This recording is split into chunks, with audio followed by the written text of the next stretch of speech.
Luna Nueva, capítulo 7, de Bárbara Cartland. No te excites demasiado, le advirtió Peregrine.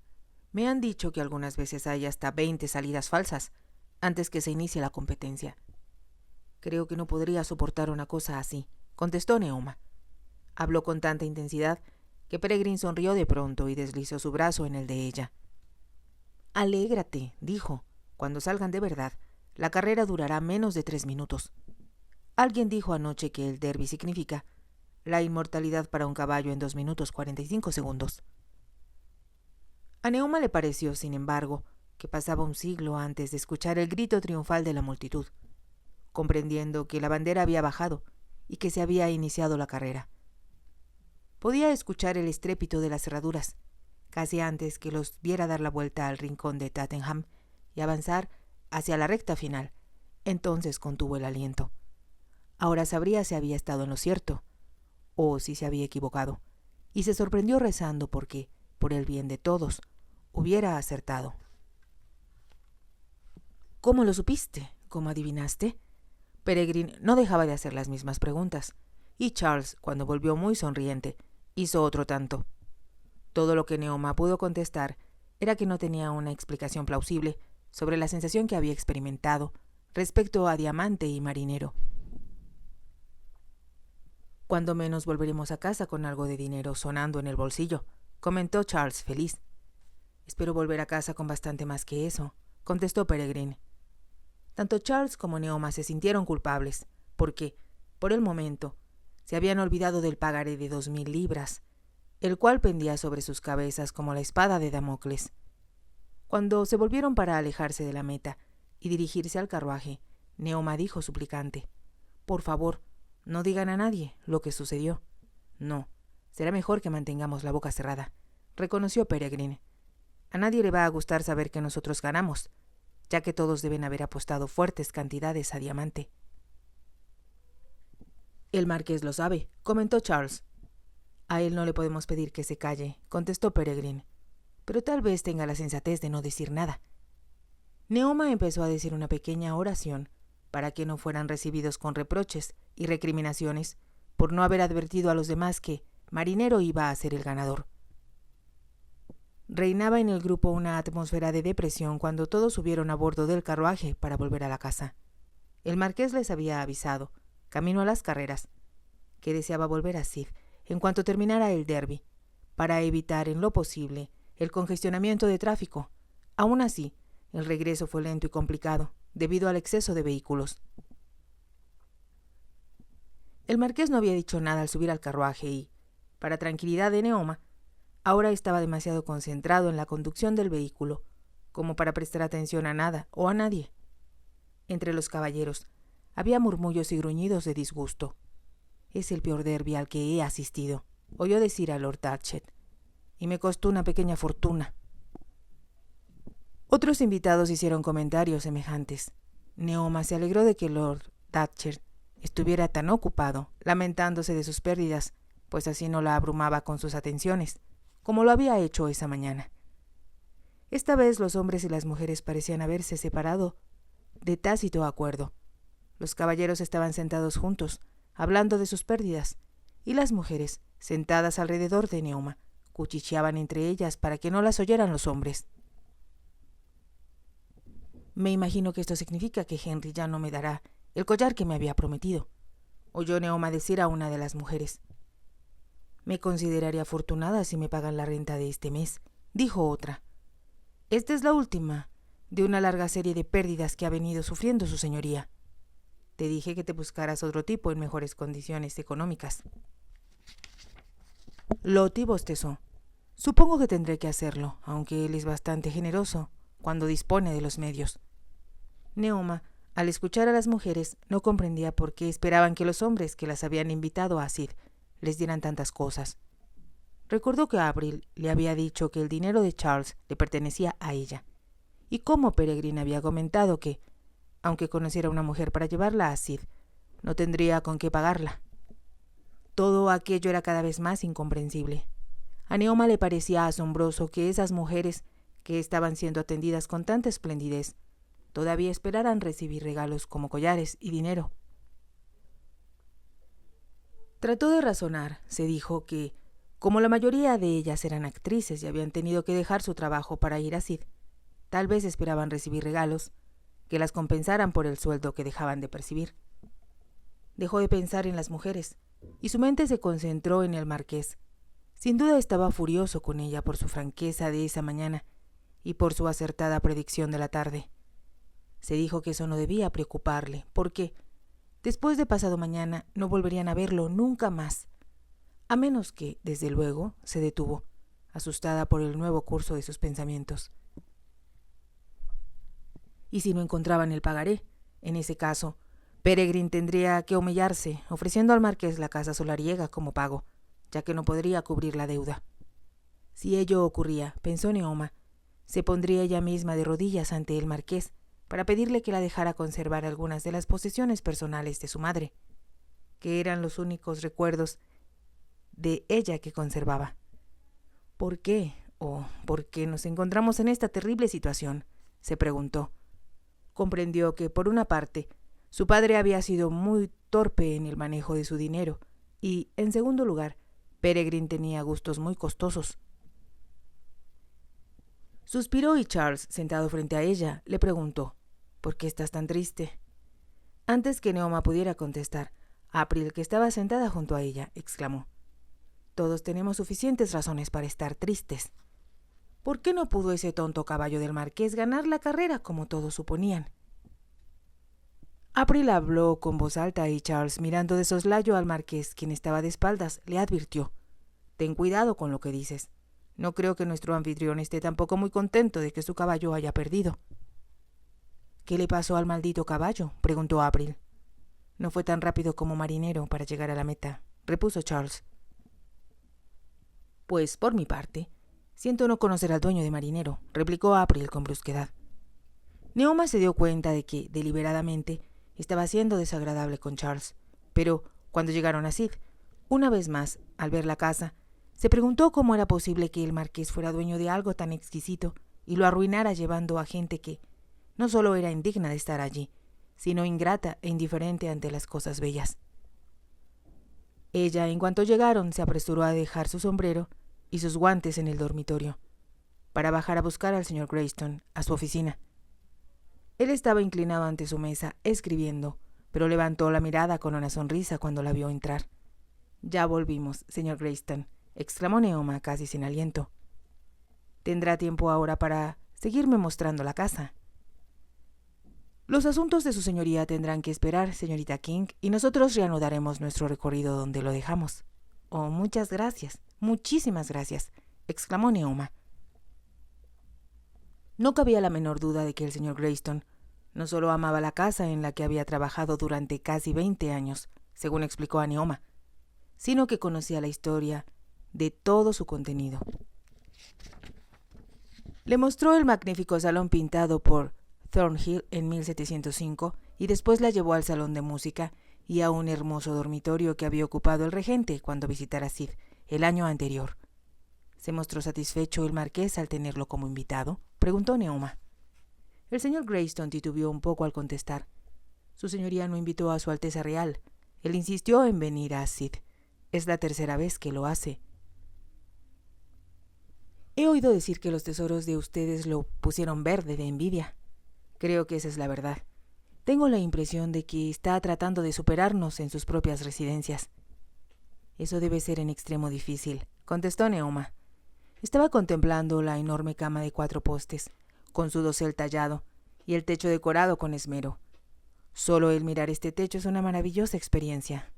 Eso pienso yo respecto a muchas cosas en Sid, reconoció el señor Greyston. Se me agotan los adjetivos para describir todo lo que veo, dijo Neoma. Una voz que no era la del señor Greyston contestó. Entonces permítame que yo le proporcione algunos. Ella se volvió, asombrada, y al ver que Lord Datchet había entrado en el dormitorio, lo miró inquieta. Lamento interrumpir tan interesante recorrido de la casa, pero su señoría lo necesita usted ahora mismo en la biblioteca, dijo Lord Datchet al señor Greyston. El señor Greyston titubeó un momento, y Lord Datchet, mirándolo con arrogancia, repitió: «Le dije, ahora mismo». Como si aceptara lo inevitable, el señor Greyston hizo una reverencia y se volvió hacia Neoma. Tendrá que disculparme, señorita King. Espero no tardarme mucho. Por favor, vuelva pronto, dijo Neoma. O tal vez sea mejor que yo vaya con usted. Se dirigió hacia la puerta, pero Lord Datchet le cortó el paso. No hay necesidad de que interrumpa su recorrido, dijo. Yo estoy dispuesto a ser su guía. Conozco bien Sid y puedo mostrarle todo lo que desee ver o explicarle lo que desee saber. Es muy amable de parte de su señoría, contestó Neoma. Pero como el señor Greyston ha sido tan amable conmigo, me daría mucha pena interrumpir ahora sus explicaciones. Greyston tiene que obedecer a su amo, señaló Lord Datchet. En aquel momento, Neoma se dio cuenta de que el señor Greyston había ya salido de la habitación. Lord Datchet la miró con una sonrisa en los gruesos labios. Tengo la impresión de que ha estado usted tratando de evitarme, y eso es una cosa que no intento permitirle.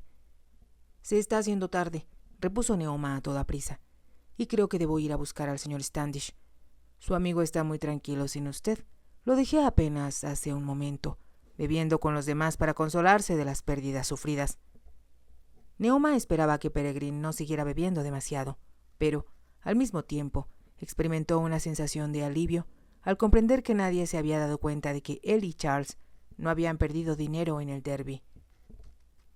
Así que eso nos deja el camino libre, estaba diciendo Lord Datchet ahora, para que tengamos esa pequeña conversación que usted me prometió. Yo no le he prometido nada, replicó Neoma. Tal vez yo me la prometí a mí mismo, lo cual viene a ser lo mismo. Quiero hablar con usted y quiero muchas cosas más, también. La expresión de sus ojos alarmó a Neoma. No quiero hablar, replicó. Quiero ver la casa y deseo sobre todo, en estos momentos, ver los cuadros del vestíbulo. Pensó que este era un astuto recurso de su parte, porque en el vestíbulo siempre había lacayos, y sería imposible que Lord Datchet se tomara libertades delante de ellos. Como él adivinara su intención, se echó a reír. Usted ya ha visto el vestíbulo, señaló. En cambio, tendré mucho gusto en mostrarle esta habitación y, sobre todo, esta cómoda cama. En aquel momento extendió el brazo para apresarla y, aunque Neoma se movió con rapidez para evitarlo, logró asirla de la muñeca. Ya has jugado bastante conmigo, dijo. Declaremos una tregua en el juego, porque tengo algo que decirte. Suélteme, gritó Neoma. No quiero que me retenga aquí contra mi voluntad. Quiero retenerte aquí y quiero también que me escuches. Creo que si eres un poco inteligente, me escucharás.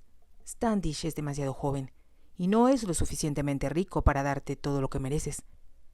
Te aseguro que yo te convengo mucho más, desde todos los puntos de vista. Por un momento Neoma lo miró incrédula sin comprender lo que le estaba sugiriendo. Él la acercó más hacia sí y, antes que ella pudiera evitarlo, la rodeó con sus brazos. «Eres muy atractiva», dijo él, «y has logrado excitarme como nadie había podido hacerlo en mucho tiempo. Suélteme», volvió a gritar Neoma. Como comprendió que Lord Datchet intentaba besarla, se apresuró a volver la cabeza hacia otro lado. Pero él la sujetaba tan estrechamente que le resultaba muy difícil moverse. La invadió el pánico cuando comprendió, mientras forcejeaba con él, que Lord Datchet era demasiado fuerte para ella. El hombre se echó a reír. «¿Todavía luchando conmigo?», preguntó. «Vaya, eso es para mí una novedad. Me diviertes ahora y me divertirás más cuando por fin capitules. Suélteme», gritó Neoma con todas sus fuerzas, y lo empujó sin lograr librarse de él. «Hablaremos sobre eso cuando me hayas dado un beso». De nuevo se acercaron los labios de él y Neoma echó la cabeza hacia atrás para evitar que la besara. Lord Datchet aumentó la presión de sus brazos y Neoma advirtió que la estaba atrayendo irremediablemente, más y más hacia sí, y que no había nada que ella pudiera hacer al respecto. La idea de que él la besara era tan horripilante, tan nauseabunda, que Neoma no pudo hacer otra cosa que gritar. Gritó sin detenerse, pero sus esfuerzos para escapar solo lograron reforzar la decisión de Lord Datchet, y ahora sintió sus labios sobre la mejilla. Cuando ella pensó desesperada que en pocos segundos más la besaría en la boca, resonó una aguda voz desde la puerta. «Internándote en terrenos ajenos, George». Con un vuelco en el corazón, Neoma se dio cuenta de que el marqués estaba allí y que la había salvado cuando se creyó perdida. Los brazos de Lord Datchet aflojaron un poco su presión, y Neoma, haciendo un supremo esfuerzo, logró librarse de ellos. Corrió a través de la habitación y se arrojó contra el marqués, aferrándose a él con visible alivio. El marqués la rodeó con un brazo y se dio cuenta de que estaba temblando, y ella ocultó el rostro contra su hombro. Lord Datchet se volvió hacia él furioso. «¿Qué diablos quieres aquí?», preguntó. «No puedo permitir que mis invitadas griten sin acudir a su rescate», contestó el marqués. «Yo no interfiero en tus idilios y no permito que tú interfieras en los míos». «¿Los tuyos o los de Standish?», preguntó el marqués. Neoma se percató de pronto de que permanecía aferrada al marqués. Lo importante, sin embargo, era que había logrado librarse de Lord Datchet. Haciendo un esfuerzo se alejó del brazo protector que la sujetaba y dijo incoherente: «Por favor, puedo irme, y muchas gracias». Sin esperar la respuesta del marqués, Neoma salió de la habitación y, tan pronto como se encontró en el pasillo, corrió desesperada hacia su dormitorio. El marqués, sin cambiar de posición, se limitó a decir: «Mi bibliotecario me hizo saber que tú habías dicho que yo había enviado a buscarlo, lo cual no era verdad». «Cielos, Rosid», exclamó Lord Datchet. «Si yo me encapricho por una pequeña mujerzuela que alguien más trajo aquí, ¿qué te importa a ti eso?». «La muchacha es demasiado joven y es obvio que no tiene ningún deseo de cambiar la protección de Standish por la tuya.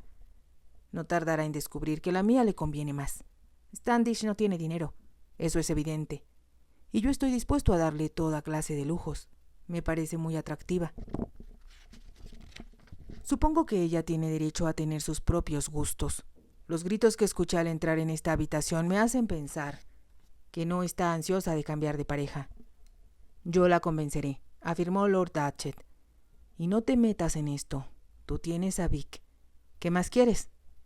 El marqués se quedó callado por un momento, pero luego replicó: «Deja a la señorita King en paz, mientras esté en mi casa. Y no es una solicitud, es una orden». Lord Datchet se quedó mirando incrédulo al marqués antes de decir: «¿Qué bicho te ha picado? Hasta donde yo sé, nunca has interferido en lo que sucede en tus fiestas, que son, por cierto, con frecuencia escandalosas». «Ya te lo he advertido. Déjala en paz». «¿Y si no te obedezco?», preguntó Lord Datchet desafiante. «Creo que descubrirás que soy un enemigo desagradable», contestó el marqués y, volviéndose, salió de la habitación. Lord Datchet salió un momento después, en el colmo de la sorpresa. No entendía por qué el marqués parecía decidido a proteger a aquella muchacha desconocida, tan diferente a las mujeres que él siempre prefería. Pero el tono firme y la voz de acero de su amigo le hicieron comprender que hablaba en serio. No deseaba, se dijo, molestar al marqués, pero tampoco intentaba renunciar a la muchacha. «Tan pronto como salgamos de Sith», se dijo, «hablaré con Standish. Tengo la impresión de que puedo hacerlo entrar en razones».